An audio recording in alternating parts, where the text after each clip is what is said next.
record lagi. Oke, kita akan lihat lagi, lanjutkan lagi yang tadi sempat terputus ya. Nggak bisa diminimasi. Bentar. Kita geser lagi. Oke, baik. Baik, kita lanjutkan lagi tentang pembuluh darah ya. Oke, baik. Nah ini ya. Tadi ini adalah perbedaan antara pembuluh vena dan pembuluh arteri secara anatomi ya, anatomi strukturnya dan bagian-bagiannya. Tapi intinya tadi adalah untuk yang arteri ini adalah dia tebal ya, elastis gitu ya. Terlihat ya dari kulitnya ini penampangnya ya. Jadi elastis dan dia apa namanya tidak banyak mengandung katup. Itu ada hanya satu. Tapi kalau vena lihat ini sudah ada katup, menyebabkan dia alirannya lambat ya. Sedangkan arteri karena tidak banyak katup maka dia alirannya cepat. Makanya kalau putus arteri itu dia sifatnya memancar darahnya. Bahkan mungkin 5 liter darah yang kita miliki itu bisa habisnya seketika dan itu bisa menyebabkan kematian kalau memang kita kekurangan darahnya. Nah ini adalah pembagian tadi ya antara arteri, arteriol, terus ada vena dan ada venula ya. Oke, kita lanjutkan. Nah, yang penting di sini adalah kita masuk ke sistem sirkulasi yang ketiga yaitu peredaran darahnya. Nah, ya peredaran darah ini penting. Bentar, ini kok di sini. Oh iya, oke. Oke. Nah, untuk peredaran darah ini sistem peredaran darah kita itu ada dua ya. Ada dua. Bentar, ini. Ada dua, yaitu yang pertama adalah sistem peredaran darah kecil. Kalau di SMP itu kecil ya. Kalau di SMP mungkin dikenal sistem peredaran darah pulmonalis. Jadi sistem peredaran darah yang targetnya hanya satu organ, adik, itu pulmo. Pulmo adalah paru-paru. Jadi targetnya hanya satu organ. Sedangkan yang kedua adalah sistem peredaran darah besar. Atau juga mungkin dalam buku itu panjang gitu ya. Kenapa? Atau di dalam SMA itu kebanyakan sistem peredaran darah sistemik adik-adik ya. Dan ini adalah menyasar ke semua organ yang ada di dalam tubuh kita. Dan ini termasuk yang paling besar ya. Gitu. Jadi ada dua, ada sistem peredaran darah pulmonalis, targetnya hanya satu organ yaitu pulmo ya, yaitu paru-paru gitu ya. Terus juga adalah sistem peredaran darah besar atau sistemik yang meliputi semua organ. Ya, itu sampai ke ujung rambut ujung kaki kita itu sampai gitu ya.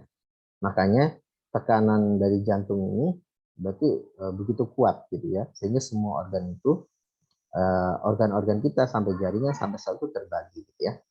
Nah, kita lihat di sini. Nah, di sini Ustadz ingin jelaskan adalah peredaran darah tadi, sistem peredaran darah ada dua ya. Ada yang sifatnya tadi peredaran darah pulmonalis ya, dan ada yang sifatnya sistemik gitu ya. Pulmonalis itu peredaran darah kecil. Nah, kita lihat dari gambar ini sudah ada gambar bagian-bagiannya ya. Ini sudah ada nomornya, nomor 1, mulai 1 dan sebagainya. Nah, kita akan mulai dari pertama adalah peredaran darah kecil adik ya. Peredaran ya, darah kecil. Nah, peredaran darah kecil ya, atau tadi peredaran darah pulmonalis ya. Pulmonalis. Ini dimulai dari mana adik? Pastinya dimulai dari jantung ya. Nah, jantungnya posisi di mana? Ingat. Nah, peredaran darah kecil itu dimulai dipompa dari yang nomor 1 nih adik. Nah, ini. Nomor 1 nih, lihat di sini. Yang berarti ini adalah termasuk bilik kanan. Yang nomor 1 di sini. Berarti dia ada mulai dari bilik kanan atau ventricle ya. Ventricle dexter ya. Ventricle dexter. Atau bilik kanan. Nah, dari bilik kanan terus adik ya. Dari bilik kanan di kemana lagi? Nah, dimulai dari pompa karena ini bilik adik dan fungsi bilik kita udah dijelaskan adalah fungsi untuk memompa.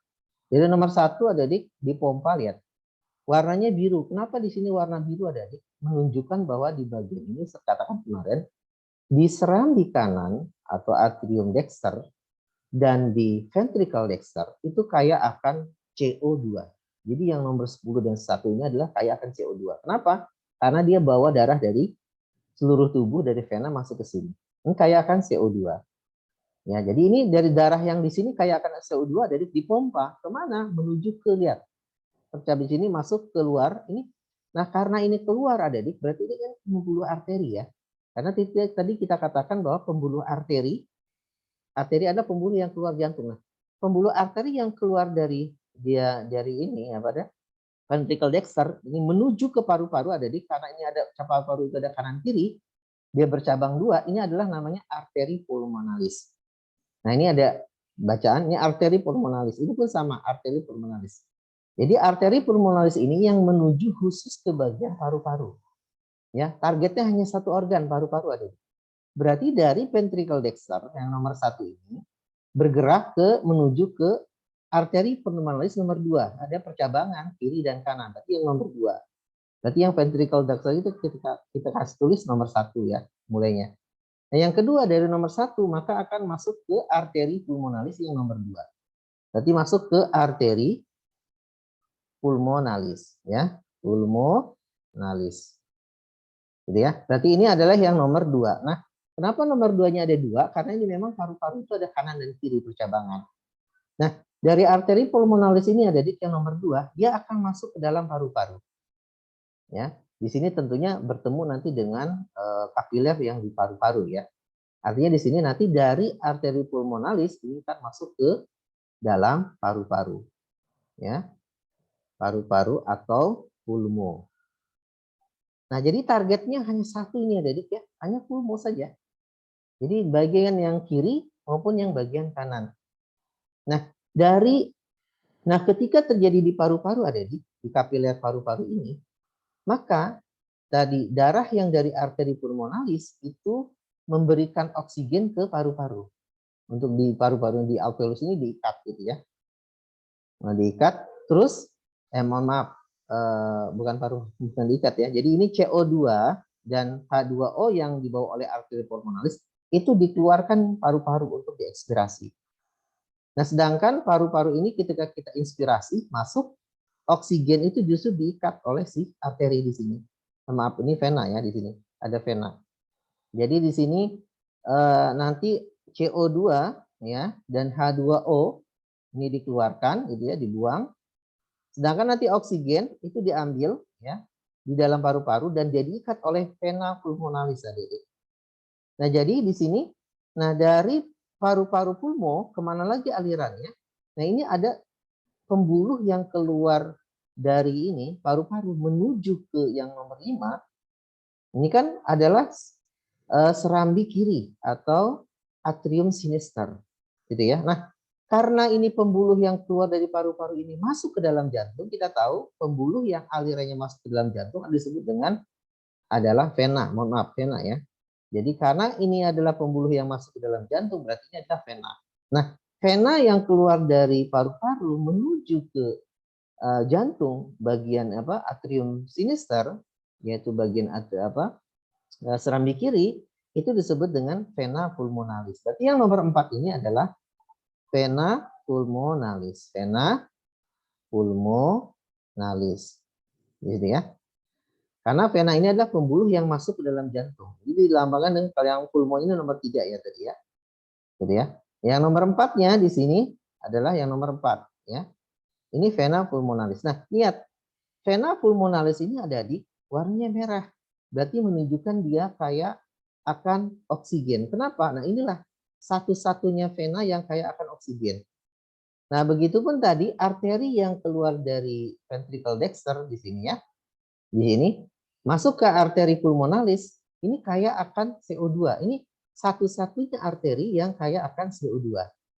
Di peristiwa peredaran darah kecil pulmonalis, gitu ya.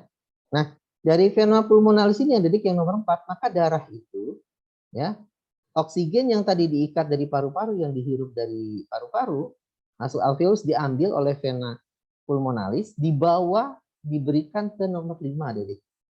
Berarti nomor 5 ini adalah atrium ya, atrium sinister.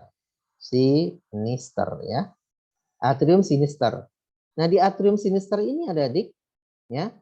Di sini berakhir di nomor 5. Nah, kenapa atrium sinister itu kaya akan oksigen? Karena dia dapat darah dari paru-paru yang mengandung oksigen dibawa oleh vena pulmonalis masuk ke atrium sinister. Nah, berarti berakhir di sini adik-adik. Jadi mulai start dari sini, ventricle dexter nomor 1 ya. Nomor 1. Terus arteri pulmonalis nomor 2, percabangan. Terus masuk ke paru kiri dan kanan nomor 3, pulmo. Nah, dari nomor 3 sama ini juga nomor 4 ya. Ini adalah vena pulmonalis yang masuk ke dalam serambi kiri atau atrium sinister di sini. Berarti berkumpul di nomor 5. Baik yang dari kanan maupun kiri masuknya semuanya ke sini. Nah, inilah kenapa darah di dalam atrium sinister atau serambi kiri itu kaya akan oksigen. Karena berasal dari mana? Dari paru-paru, adik-adik. Karena di paru-paru ini kan ada pernapasan eksternal ya. Nanti kita inspirasi, oksigen diikat, kita ekspirasi membuang CO2 dan H2O. Gitu ya. Berarti urutan dari peredaran darah kecil bisa kita simpulkan adik-adik ya, mulai dari nomor 1 urutannya, dilanjutkan ke nomor 2, lanjut ke nomor 3, lanjut ke nomor 4 ya, nomor 4 dan berakhir di nomor 5. Nah, ini urutannya ya dari gambar ini. Gitu ya. Jadi mulai dari ventricle dexter, atrium arteri pulmonalis ya, terus pulmo paru-paru, vena pulmonalis dan berakhir di atrium sinister yang nomor 5. Gitu ya. Nah, ini disebut dengan peredaran darah kecil atau peredaran darah pulmonalis yang targetnya hanya adalah paru-paru. Begitu ya. Jadi ini kanan kiri sama ya. Dimulai dari sini startnya nomor 1. Kayak gitu ya. Jadi sekali lagi Ustadz ingatkan untuk arteri pulmonalis yang di sini satu-satunya pembuluh arteri yang keluar jantung yang menuju ke paru-paru yang kaya akan CO2 di sini. Satu-satunya arteri. Umumnya arteri semuanya selain ini adalah kaya akan oksigen. Nah, begitupun vena, vena yang dari paru-paru menuju ke serambi kiri itu dia kaya akan oksigen, kebalikan. Hanya satu-satunya vena kaya akan oksigen dia. Selebihnya vena selain itu warnanya biru dan dia mengandung CO2. Kayak gitu ya. Ya, type. Oke, begitu untuk yang peredaran darah kecil atau pulmonalis. Jadi kita simpulkan 1, 2, 3, 4, 5. Jadi diawali mulai dari ventricle dexter, berakhir di atrium sinister nomor 5. Kayak gitu adik-adik ya. Insya Allah paham ya? Dimengerti tidak kira-kira? Paham Ustaz, insya Allah. Time, ya udah. Mohon maaf nih Ustaz mau hapus tapi rekamannya nanti Ustaz juga berikan ya. Oke. Oke, baik. Nah, itu ya. Nah, sekarang kita akan masuk adik-adik masih di gambar ini. Sekarang adalah peredaran darah besar atau peredaran darah sistemik ya. Peredaran darah sistemiknya ini yang menjangkau seluruh organ selain dari paru-paru ya. Oke, baik. Nah, sekarang peredaran darah darah sistemik. Darah besar lah istilahnya ya. Besar atau panjang juga mengatakan ya, atau sistemik. Sistemik. Nah, kalau tadi kita ketahui start awalnya untuk peredaran darah kecil atau pulmonalis itu mulai dari nomor 1. Nah, kita punya 2 bilik adik-adik. Kita punya 2 bilik untuk memompa fungsinya. Nah, peredaran darah besar itu mompanya bukan dari nomor 1 adik-adik, bukan dari ventricle dexter, tapi dimulai dari nomor 6, yaitu adalah ventricle sinister. Jadi pemompaan pertama dimulai dari nomor 6. Oleh apa? Oleh ventricle ya. Oleh ventricle sinister. Ya, sinister. Di nomor 6. Jadi pertama startnya di nomor 6 adik-adik. Ya. Di nomor 6 dan ingat nomor 6 ini kaya akan oksigen. Kenapa? Karena dia dapat darah dari ini ya, dari atrium sinister. Kita tadi udah bahas atrium sinister dapat darah dari sini, dari vena pulmonalis yang kaya akan oksigen. Sehingga dari atrium sinister ini darah masuk ke ventricle sinister. Nah, makanya nomor 6 ini kaya akan oksigen. Ya, kenapa ini kaya akan oksigen? Karena dari sini. Alirannya seperti itu. Nah, dari ketika dia di nomor 6 ini, darah dipompa. Ya, dipompa. Nah, di sini memang tidak mewakili aorta ya, tapi gambar sebenarnya itu besar ya ketika pembuluh pertama itu ya. Tapi ini untuk mengilustrasikan alirannya. Oke, dari nomor 6 ini ada darah dipompa oleh jantung dari ventricle sinister masuk kemana? Masuk ke 7 adik. Ini 7. Nah, yang 7 ini sebenarnya adalah kalau di sini adalah aorta adik ya. Aorta ya. Aorta itu adalah pembuluh pembuluh darah yang besar adik ya. Pembuluh darah arteri yang besar. Ini aorta. Yang nomor berapa? Nomor 7.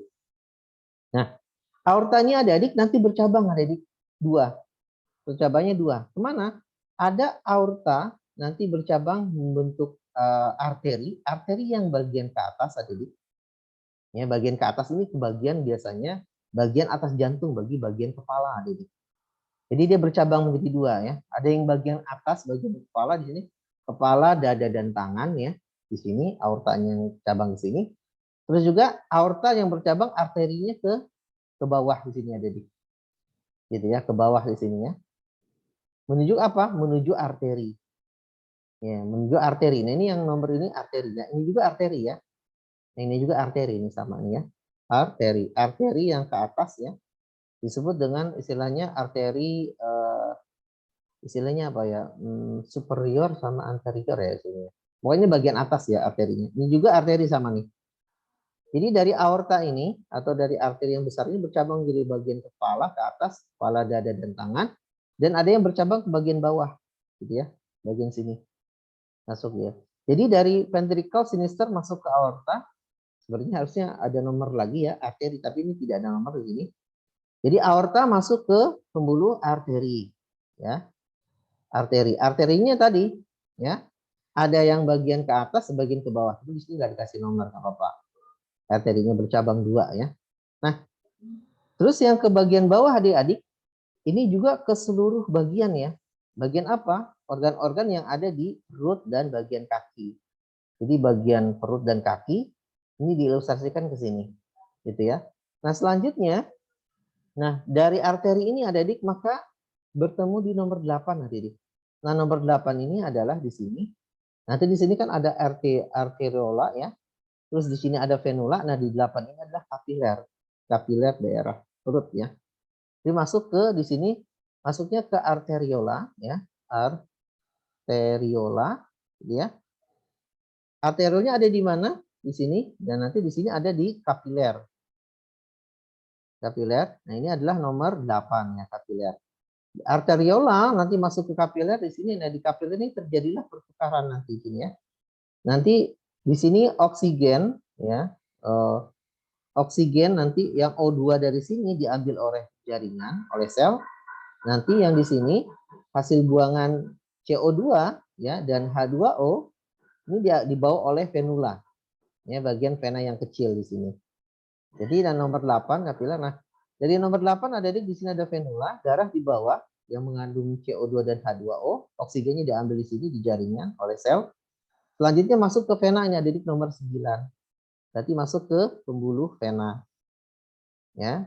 Venanya ada 2 adik, bisa dari ini sama nomor 8 yang bagian atas, ada nomor 9. Jadi oh ya, ini disebut dengan vena superior ya.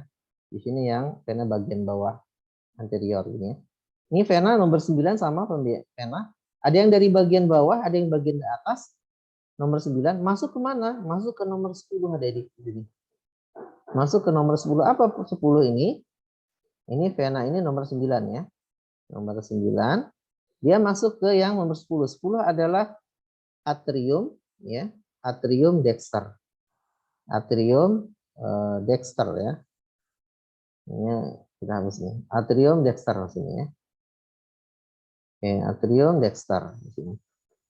Dexter. Nah, atrium dexter ini adalah nomor 10 gitu ya, nomor 10. Nah, di awal ini, sampai nomor 10 adik ini berakhir. Nah, kenapa nomor 10 kaya akan CO2? Karena dia berasal dari vena bagian bawah dan bagian atas yang mengandung CO2 dan H2O. Kenapa juga nomor 1 ya ventricle dexter itu kaya akan CO2? Karena dapat dari ini, dari atrium dexter yang kaya akan CO2. Warnanya dilambangkan dengan biru ya di sini ya. Oke, berarti di sini kita simpulkan adik. Jadi peredaran darah besar atau sistemik yang meliputi seluruh tubuh selain dari target organ paru-paru itu adalah di bawah di pompa dari ventricle sinister atau bilik kiri ya, nomor 6, dibawa ke aorta, disebar melalui arteri bagian kepala bagian bawah bercabang menuju ke arteriola, ketemu di kapiler yang nomor 8 ya, di kapiler ini di jaringan ya. Kapiler ini di jaringan. Terus masuk dari jaringan diberikan ke vena. Ini sudah kaya akan CO2. Ya. Dari vena ini baik yang vena bawah bagian atas itu diberikan ke atrium dexter. Jadi berakhirnya di atrium dexter di sini. Gitu. Jadi dimulai kita hitung berarti dari nomor 6 ya, lanjut ke nomor 7 kalau di gambar ini. Lanjut ke nomor 8 ya. Lanjut ke nomor 9 dan berakhir di nomor 10. Yang di dalam soal biasanya dikasih nomor gini adik. Urutannya berarti nomor 6, 7, 8, 9, 10. Pokoknya diawali dari ini ya, dari ventricle sinister berakhir di atrium dexter. Kebalikan dari yang peredaran darah kecil atau pulmonalis gitu ya. Oke, seperti itu adik-adik ya. Terasa udah jelas ya. Gimana? Jelas penjelasannya? Cukup jelas? Jelas Ustaz. Nah, ya, ya udah ya. Jelas ya. Oke, baik kalau jelas ya. Oke, selanjutnya ini udah nih ya. Peredaran darah ini Ustaz lihat akan dikeluarkan di dalam kisi-kisi, tapi kisi jurnal sekali ya. Jadi adik sudah tahu lah urutan mulainya dari mana. Tapi nanti di dalam soal juga mungkin divariasikan ya. Artinya bisa saja di dalam soal itu, tapi yang Ustaz ketahui, yang namanya mulai peredaran darah besar itu pasti dari adalah ventricle sinister. Peredaran darah pulmonalis itu dimulai dari ventricle dexter gitu ya. Oke, kita lanjutkan itu peredaran darahnya pulmonalis dan sistemik ya. Nah, ini ilustrasi gambar lain ada di sama ini juga. Ya, ini sama ya. Yang warna merah ini dilambangkan dengan kayak akan oksigen, yang biru ini kayak akan karbon dioksida. Ini sama ya. Ini ada nama-namanya. Di sini ada diilustrasikan sama di sini ya. Yang satu ini adalah atrium dexter, 2 atrium sinister ya. 3 ini ventricle dexter, 4 ventricle sinister ya. Ini sama. Jadi nanti tinggal hitung aja. Ini yang dari nomor 4 berarti coba Ustaz minta volunteer dong. Coba peredaran darah kecil dimulai dari nomor mana saja biar gantian. Peredaran ya. Peredaran ya, darah pulmonalis. Pulmonalis. Coba diurut dari nomor berapa mulainya? Pulmonalis? 3 Ustaz. Ya, oke, terus setelah 3 lanjut ke nomor berapa? 10. 10, betul. Terus nomor 8. 8. Terus 11. 11. Terus 2. 2. Udah sahih ini, udah pinter nih ya. Oke, sekarang peredaran ya, peredaran darah sistemik ya, sistemik atau besar ya. Oke, kita mulai dari nomor berapa? 4. Oke, terus 6. Itu ada loh, itu masih ada tuh. 4 apa tuh? 12. Nah, 12 ya, ke aorta dulu. Dari 12 baru ke 6 tadi betul. Terus dari 6? 7. Oh iya, bisa ke 7, bisa juga 9 ya. Ini bisa dua nih. Ya, bisa 7, bisa 9. Terus kalau dari 7 langsung ke 5. Berakhir di 1. Nah, ini berarti peredaran darah sistemik ini bisa ada 2 di sini soalnya. Bisa kita mulai dari tadi 4 ya. Terus tadi 12. Bisa ini bukan 6, bisa juga langsung ke nomor berapa? 9. 9 langsung ke nomor 1. Ini juga benar nih, jangan lupa ya. Bisa juga dari sini. Karena ini bagian atas dan bagian bawah. Oke. Ya, baik, berarti udah paham, udah pinter semua lah ini. Berarti ujian PTSN mulai bagus-bagus. Baik. Ya. Kayaknya itu ya. Jadi udah cukup dipahami. Oke, kita lanjut di kisi-kisi itu adalah tentang penyakit dan kelainan adik-adik ya. Ini peredaran darah setelah cukup ya. Tinggal kalau untuk gambar tadi bagian-bagian itu. Bentar, Ustaz mau cek ada nggak sini? Sistem limpa kayaknya kita lewatkan aja dulu deh. Karena nggak dibahas di ini sebentar. Nah, Ustaz mau lihat yang tadi aorta itu ya. Gambar jantung mana ya? Bentar. Bentar. Skip dulu. Bentar. Oke, kita lihat jantung. Nah, ini ya. Kita sedikit ulas di jantung tadi karena ada kaitannya sekali. Kok nggak muncul ya? Bentar. Nah, ini. Kita lihat jantung. Bagian-bagiannya. Nah, tadi ini yang, nah ini ya.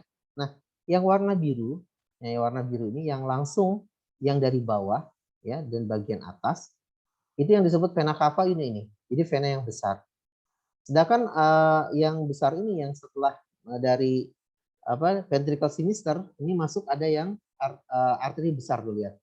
Nah, ini adalah yang dimaksud dengan aorta. Nanti aorta ini bercabang ke bagian atas dan bagian bawah, itu membentuk arteri ya. Ini maksudnya yang tadi vena cava, yang ini yang besar, yang langsung bersentuhan dengan jantung, dan yang aorta juga langsung menyentuh dengan jantung. Ini pembuluh arteri yang besar, vena cava pembuluh arteri yang pembuluh vena yang besar gitu ya.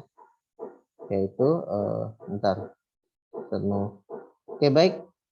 Tinggal satu lagi, limpa mungkin nanti bisa dibaca ya. Limpa ini alat bantu saja untuk getah bening ya peredarannya. Tapi ini tidak dibahas, kita masuk ke sini aja nih ya. Nanti limpa bisa dibaca ini ya. Ini limpa juga membantu sebenarnya dia untuk limpa itu untuk getah bening. Jadi ada beberapa saluran adik-adik. Atau gini, ketika terjadi proses getah bening ya atau ini, nah itu ada juga air itu yang keluar dari sistem peredaran darah ini. Makanya masuknya di dalam cairan limpa di sini ya. Gitu ya. Ini kita tidak terlalu bahas ini ya. Kita satu lagi ini mungkin tentang penyakit dan kelainan. Nah ini. Nah, ini penyakit dan kelainan ini dikeluarkan. Ini hanya beberapa soal yang saya berikan, nanti bisa diperluas lagi di bukunya mungkin ya, buku yang dipegang. Saya juga belum lihat nih buku yang dipegang itu Erlangga itu penerbitnya saya juga belum pegang ya. Tapi secara umum di sini ada Ustaz turunkan 7 ya. 7 tentang kelainan ya, tentang kelainan atau penyakit ya pada sistem peredaran darah atau sirkulasi pada manusia. Biasanya sih Ustadz bedanya penyakit dan kelainan itu, kalau penyakit itu biasanya disebabkan oleh faktor mikroorganisme. Ya, jadi segala sesuatu yang disebabkan ada gangguan yang disebabkan oleh mikroorganisme, bisa oleh bakteri, oleh virus, gitu contoh COVID ya. COVID-19 itu penyakit. Kenapa? Karena penyebabnya adalah virus. Virus masuk di dalam kategori mikroorganisme. Itu penyakit. Tapi kalau bukan disebabkan oleh mikroorganisme, bisa oleh bahan kimia, itu masuknya kelainan gitu ya, yang Ustadz pahami ya. Kita lihat di sini. Oke, anemia, yang pertama adalah anemia ya. Nah, anemia adalah suatu keadaan kekurangan eritrosit, jadi sel darah merah. Jadi dia kekurangan sel darah merah. Hal ini dapat disebabkan karena banyak hal ya, karena kehilangan darah secara cepat atau terlalu lambatnya produksi eritrosit.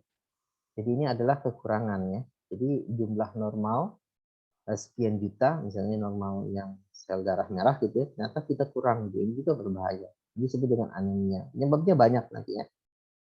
Oke, selanjutnya di sini yang kedua adalah anemia sel bulan sabit atau siklemia. Jadi sel-selnya mengandung tipe hemoglobin abnormal yang tidak normal yang disebut dengan hemoglobin S. Memang bentuknya dia seperti bulan sabit adik-adik ya, sikel ya. Ya bentuknya kira-kira seperti ini gitu ya. Jadi sel darah merah bentuknya seperti ini, kalau dia terlalu banyak adik-adik ya, yang abnormal begini, maka kalau dia mengalir itu dia saling berkaitan, mengait dan akhirnya menyebabkan penyumbatan. Jadi ini bisa menyebabkan kematian ya, siklemia ini ya. Jadi memang bentuk selnya itu kan kalau yang normal itu kan dia bulat, terus dari samping dikonkav ya, sel darah merah itu ya, dikonkav. Tampak depan bulat, samping dikonkav. Nah bentuk begini sangat memungkinkan leluasa untuk terjadi pergerakan yang bebas. Kalau bentuk yang begini bulan sabit nanti dia nyangkut dan akan terjadi penyumbatan. Kalau parah ini bisa menyebabkan kematian, iskemia. Terus yang kedua ada thalassemia. Thalassemia ini mirip dengan siklemia, Tapi ini kaitannya tipe anemia herediter ya. Herediter itu keturunan ya. Di mana sel-selnya tak mampu mensintesis rantai polipeptida alfa dan beta yang cukup. Rantai polipeptida dibutuhkan untuk membentuk hemoglobin. Nah, thalassemia itu bentuknya lonjong adik-adik ya. Thalas itu sebentuknya apa sih? Batang gitu ya. Seperti basil gitu ya. Jadi bentuknya seperti batang. Dia juga kondisinya dia tidak normal juga ya thalassemia ini ya. Gitu ya. Nah, ini termasuk bagian dari kelainan. Terus selanjutnya ada hemofilia. Nah, hemofilia ini dikenal merupakan kelainan keturunan. Nah, ini keturunan diturunkan oleh keturunannya dengan gejala pendarahan yang sulit dihentikan. Jadi ini memang dia hemofilia itu darah sukar membeku ya. Jadi kalau dia luka itu berbahaya. Kenapa? Karena sukar untuk melakukan proses pembekuan. Sehingga dia pendarahannya tidak bisa dihentikan gitu ya, hemofilia, dan ini keturunan. Biasanya nanti dibahas contohnya keturunan itu pada Ratu Inggris. Jadi kerajaan Inggris itu punya beberapa generasi itu dia punya hemofilia. Keturunan dibawa oleh ratunya, khususnya ratu ya. Karena kalau perempuan itu punya sifat tiga nih ya. Perempuan itu punya karakteristik dalam penyakit keturunan itu tiga. Dia pertama bisa sebagai orang yang memang normal tulen gitu ya. Kayak kasus hemofilia ini kan hemofilia terpaut kromosom X di sini. Dan X ini adalah kebanyakan di perempuan karena perempuan lambangnya XX, laki-laki XY. Dan ini terpaut kromosom X, jadi banyak diwariskan oleh perempuan. Karena perempuan itu tiga karakter ya. Pertama dia penyakit normal tulen. Yang kedua normal carrier, yaitu pembawa sifat. Dianya normal, oh dia saya nggak hemofilia. Tapi di dalam selnya, di dalam gennya itu dia membawa normal hemofilia. Berarti carrier, normal carrier. Nah, terakhir adalah penderita hemofilia. Kalau laki-laki itu hanya dua kemungkinan. Pertama dia normal tulen, betul. Yang kedua adalah penderita. Jadi dia tidak pembawa sifat, ya, carrier gitu ya. Dan ini di silsilah Ratu Inggris itu kalau kita bahas dulu di kampus ya, pembahas itu kita ambil contoh itu memang Ratu Inggris itu punya silsilah gitu. Dari beberapa generasi selalu ada hemofilia gitu ya. Dan ini termasuk keturunan. Terus ada leukemia. Nah, leukemia adalah produksi leukosit yang bersifat ganas oleh jaringan miolit. Ya, tempat pembentukan darah, menyebabkan penurunan produksinya eritosit dan trombosit. Jadi leukemia ini ada jumlah leukosit yang punya karakteristik ganas gitu ya, dan dia jumlahnya berlebih gitu ya. Dan dia memakan eritrosit dan trombosit. Jadi dia memakan gitu ya. Dan ini contohnya kemarin tuh yang meninggal istrinya Presiden ke-6 ya Pak SBY itu kan leukemia ya. Sampai dibawa di rumah sakit Singapura akhirnya juga meninggal dunia ya. Kan dia termasuk leukemia ya. Oke gitu ya. Nah selanjutnya adalah jantung koroner. Ya, jantung koroner adalah kelainan jantung yang disebabkan oleh gangguan aliran darah pada pembuluh darah koroner. Pembuluh darah koroner itu apa, Dedi? Pembuluh darah koroner adalah pembuluh darah yang masuk dan keluar dari jantung. Ya. Jadi pembuluh darah koroner ini bisa artinya arteri ya, arteri atau vena ya. Berarti yang arteri itu masuk dan keluar. Jadi pembuluh darah yang masuk dan keluar dari jantung itu namanya pembuluh darah koroner ya. Pemicunya biasanya adalah arteriosklerosis. Jadi arteri ini kan pembuluh arteri ya. Sklerosis itu adalah pengerasan adik. Jadi soal atau penyumbatan. Jadi ada penyumbatan di dalam arteri yang menuju ke jantung adik.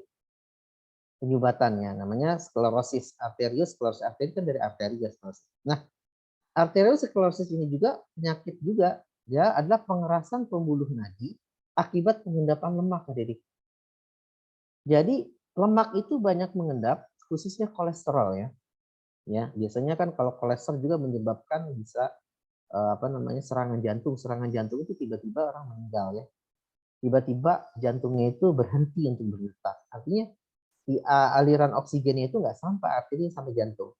Nah, arteriosklerosis ini adalah pengerasan pembuluh nadi yang akhirnya diendap oleh lemak.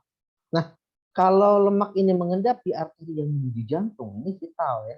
Jantung kalau nggak dapat suplai oksigen ya dari arteri, pembuluh arteri, maka dia akan berhenti bergeraknya. Kita tahu jantung berhenti ya kita mati ya. Jantung itu mulai antum sekalian itu hidup bernapas sampai hari ini itu nggak pernah berhenti. Bayangkan ya. Kita harus berterima kasih pada jantungnya. Nah, kalau seandainya otot jantung itu nggak dapat suplai oksigen, sedangkan dia harus melakukan gerak otot yang sifatnya terus-menerus dan ritmik lagi, ya, dan harus ritmik juga geraknya, nggak boleh berubah-ubah. Kalau berubah-ubah juga ada kelainan jantung, ya. Maka ini sangat mematikan, makanya ini sangat ditakuti untuk yang jantung koroner. Khususnya adalah bisa menyebabkan terjadinya apa? Arteriosklerosis yang khusus menuju ke jantung koroner, itu bisa menyebabkan serangan jantung, adik-adik. Jadi serangan jantung tiba-tiba orang tuh mati tanpa sebab. Padahal lagi aktivitas, badannya sehat, nggak sakit, nggak masuk rumah sakit, tiba-tiba mati gitu. Ternyata di arterinya itu mengalami arteriosklerosis penyumbatan. Nah, kalau penyumbatannya terlalu banyak di dalam pembuluh koroner yang masuk ke jantung, nah ini menyebabkan aktivitas jantung itu berhenti berdetak. Ya, itu jadi ini mematikan ya. Dan makanya banyak penekanan adik-adik sekarang dengan teknologi-teknologi jantung ini udah banyak sekali ya. Saya belum sebut, karena ada di buku-buku khusus yang menjelaskan bagaimana menangani jantung koroner ini banyak sekali ya penanganannya. Oke, selanjutnya terakhir di sini adik-adik Ustaz sebutkan hipertensi ya. Nah, hipertensi merupakan tekanan darah tinggi, ya, darah tinggi. Jika tekanan darah sistol itu lebih besar dari 140 mm Hg. Nah, jadi kalau tekanan darahnya itu adik-adik di atas 140 mm Hg, sistolnya ini bisa dikatakan darah tinggi, atau tekanan diastolnya itu adalah 99 mHg di atas, lebih besar dari ini. Ini batasnya ya. Kalau di atas ini dan di atas ini, oh itu masuk ke hipertensi, tekanan darah tinggi yang berlebih. Dan hipertensi dapat mengakibatkan pecahnya pembuluh darah, adik. Jadi pembuluh darah itu bisa pecah, ya. Dan tersumbatnya arteri ke otak. Dan ini mengakibatnya stroke dan kerusakan otak. Nah, juga stroke juga sama nih, adik ya. Cukup membahayakan. Jadi jantung ini dan termasuk ini hipertensi juga perlu diperhatikan ya. Gitu ya, diperhatikan tadi. Kan kalau normalnya kemarin kita kan 120 ya. mmHg ya, mmHg yang normal ya. Ya. Sama 80 mmHg. Untuk yang sistolnya 120, yang diastolnya itu 80, itu yang normal. Tapi kalau di atas 140, terus juga di atas yang diastolnya 99, maka ini masuk hipertensi dan bisa menyebabkan pembuluh darah. Nah, ini pecah ya. Dan tersumbat di arteri menuju ke otak. Kalau menuju ke otak tersumbat, mengakibatkan stroke. Dan stroke ini tergantung tergantung nanti arteri ke otak yang mana yang tersumbat. Bisa nanti stroke-nya sebagian ya, atau stroke total gitu ya. Kan ada juga tuh stroke sebagian, bagian perut bawah atau kanan kiri gitu ya. Tergantung nanti arteri otak mana yang mengalami pembuluh hipertensi dan dia pecah gitu, sehingga menyumbat arterinya gitu ya. Nah, ini adik-adik ada sekitar 7 penyakit atau kelainan ya yang terjadi pada sistem peredaran darah manusia atau sistem sirkulasi pada manusia. Baik, mungkin itu saja dari Ustadz ya. Alhamdulillah sudah selesai kiranya ya. Mungkin Ustadz persilahkan kalau ada yang mau ditanyakan boleh ya. Kalau tidak ada berarti kita cukupkan gitu ya. Oke, terakhir. Ustadz, Ya, kenapa? Ya, silakan. Kenapa? Afwan boleh tolong jelasin tentang pembekuan darah nggak? Soalnya ada di kisah. Oh iya, pembukuan darah. Memang belum dapat materi pembukuan darah. Oke, sebentar. Sebentar ya. Proses pembukuan darah ya. Sebentar, Ustaz mau escape dulu sebentar ini. Oke. Proses pembukuan darah. Pembukuan darah ini biar gampang, Ustaz mau ambil gambar dulu sini. Bentar, Ustaz mau ambil kita biar enak gitu ya. Bentar ya. Ustaz mau ambil gambar dulu ya. Pembekuan darah. Kita lihat dulu biar nanti Ustaz langsung jelaskan ya. Bentar, kita cari yang gambar ya. Langsung aja di gambar. Bentar. Ya, proses pembekuan darah. Nah ini ya, ini mewakili nggak ya? Bentar. Ya ini mewakili lah cukup ya. Oke, ini adik-adik, proses pembekuan darah ini bisa ini ya. Oh ya bisa ya. Oke, ya di sini mekanisme pembekuan darah. Jadi pertama itu ada luka adik ya. Pertama luka bermacam-macam aja. Artinya ada luka. Nah ketika luka itu adik memicu apa? Trombosit pecah. Jadi ketika ada suatu organ atau bagian di tubuh kita yang itu luka, maka menyebabkan trombosit ada yang pecah. Itu sinyal pertama. Jadi kalau ada trombosit yang pecah adik, maka trombosit yang pecah ini akan menghasilkan atau mengeluarkan trombokinase adik. Kalau ujungnya ada ase-ase, ya, ini artinya enzimnya adik ya. Ada ase-ase pokoknya trombokinase. Jadi pertama luka, terus trombosit ada yang pecah, maka ini sinyal pertama sehingga trombosit itu akan mengeluarkan yaitu trombokinase namanya. Ini berupa enzim ya, trombokinase. Nah, trombokinase ini adik itu akan mengaktifkan protrombin. Protrombin ini adik kalau kata-kata protrombin ada kata-kata pro, ini artinya apa? Enzim belum aktif. Enzim belum aktif. Belum aktif ya. Nah, bagaimana caranya dia agar aktif? Dia harus diaktifkan oleh namanya trombokinase. Tapi tidak cukup trombokinase, dia membutuhkan ion kalsium 2+. Ini 2+ ya. Ion kalsium, berarti ini kation ya. Kalsium 2+ di sini. Dia membutuhkan kalsium 2+ plus vitamin K. Jadi, kalsium 2+, ion kalsium, dan vitamin K ini dibutuhkan di dalam proses penyembuhan luka. Ya. Jadi nanti protrombin, ini enzim yang belum aktif ini, protrombin ya. Atau juga ada kalau istilahnya juga kayak biasanya fibrinogen ya. Nanti kita lihat di sini. Kayak fibrinogen juga belum aktif ya. Nah, agar protrombin ini aktif menjadi trombin. Nah, trombin ini adalah yang aktif. Nah, untuk mengaktifkan ini dia butuh pertama trombokinase bersama dengan kalsium 2+ dan vitamin K itu akan mengaktifkan protrombin yang belum aktif menjadi trombin adik. Ya. Nah, trombin ini adik ya. Trombin ini akan mengaktifkan kembali fibrinogen. Nah, ingat. Kalau ada kata-kata pro atau nogen ujungnya, ini artinya fibrinogen adalah fibrin yang belum aktif. Ini belum aktif. Ya, belum aktif. Artinya fibrin yang belum aktif untuk menutup luka. Nah, agar fibrinogen ini aktif adik, dia membutuhkan diaktifkan oleh trombin. Nah, trombin inilah yang mengaktifkan fibrinogen itu menjadi fibrin adik. Fibrin ini adalah benang-benang, berupa benang-benang. Benang-benang fibrin. Nah, benang-benang fibrin inilah adik-adik yang nanti akan menutup luka. Ya, jadi proses dia membentuk fibrin adik-adik, ini prosesnya begini. Jadi ada sinyal pertama trombosit pecah, kalau ada luka pasti trombosit ada yang pecah di situ. Mengeluarkan trombokinase mengaktifkan protrombin yang belum aktif menjadi trombin bersama trombokinase bersama ion kalsium 2+ dan vitamin K membentuk trombin yang aktif. Nah, trombin mengaktifkan fibrinogen yang belum aktif, fibrinnya menjadi fibrin. Nah, fibrin ini ketika udah aktif baru dia akan menutup luka. Ya, menutup luka. Jadi gitu. Jadi yang menutup luka itu adalah fibrin-fibrin berupa benang-benang. Jadi kalau kita memang sebenarnya kalau yang tersayat itu bukan pembuluh nadi ya.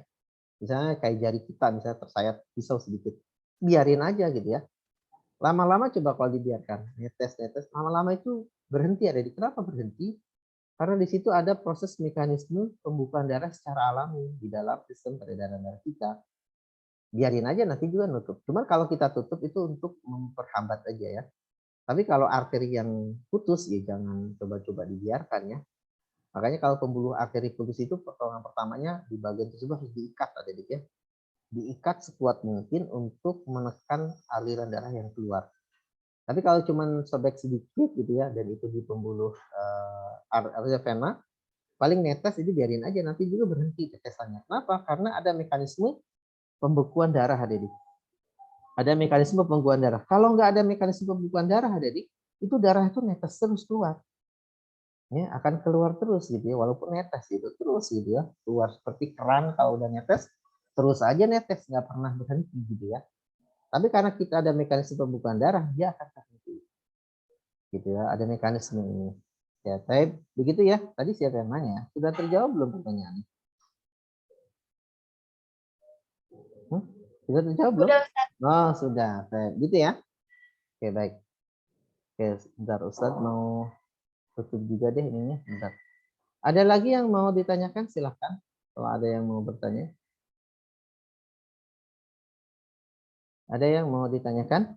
Kalau tidak ada, Nggak. sudah ya, udah jelas ya. Oke, baik.